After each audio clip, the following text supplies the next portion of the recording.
అలాగే మీరు hair design చేయాలి, ఫేస్ని కట్ చేయాలి, లేకపోతే ఇప్పుడు చెంపలు బాగా లావుగా ఉన్నాయి, చిక్స్ బాగా లావు ఉన్నాయి, కట్ చేయాలంటే మనం ఏం చేస్తాం, సేమ్ టెక్నిక్ వాడతాం. ఐబ్రో ఒకవేళ ఫోర్ హెడ్ పెద్దగా ఉంటే ఐబ్రో మిడ్ నుండి మనం ఈ హెయిర్ లైన్ని తీస్తాం ఇలా. అప్పుడు ఏం చేస్తుంది మనకి, ఇది కట్ అవుతుంది సైడ్కి. ఒకవేళ ఫోర్ హెడ్ చిన్నగా ఉంటే ఏం చేస్తాం, ఐబ్రో ఎండ్ లైన్కి తీస్తాం. అప్పుడు ఏమవుతుంది, ఇక్కడ చూడు తేడా తెలుస్తుంది కదా. ఇక్కడ తీసే వరకు ఏమైంది, ఇది ఇంత డిస్టెన్స్ వచ్చింది అంటే చిన్నగా ఉన్న చెంపలు మంచిగా నిండుగా కనిపిస్తాయి. ఒకవేళ ఈ రెండింటికి ఇది తేడా.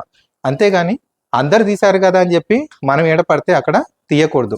ఇది తీయటం అంటే ఏంటిది, డైవర్ట్ చేయటం, నాట్ స్టైల్. ఇది స్టైల్కి సంబంధించింది కాదు. ఎదుటి వాళ్ళ మైనస్ని మనం డైవర్ట్ చేస్తున్నాం. చెంపలు బాగా పెద్దగా ఉంటే దాన్ని డైవర్ట్ చేస్తున్నాం. ఎలాగో మనం కాంటోర్ చేస్తాం అంటారు చాలా మంది, కాంటోర్ చేయొచ్చు కదా, కట్ అవుతుంది. ఎంతసేపు ఉంటుంది ఆ కాంటోర్, అది క్రీమ్ది కానీ పౌడర్ కానీ ఎక్కువసేపు ఉండదు. కానీ ఇది మాత్రం చాలాసేపు ఉంటుంది. అంటే కొంచెం సేపు వరకు ఇది కవర్ చేసిన ఫంక్షన్ అయిపోయేంత వరకు ఇది కవర్ చేస్తాయి. So not style, it's diverting.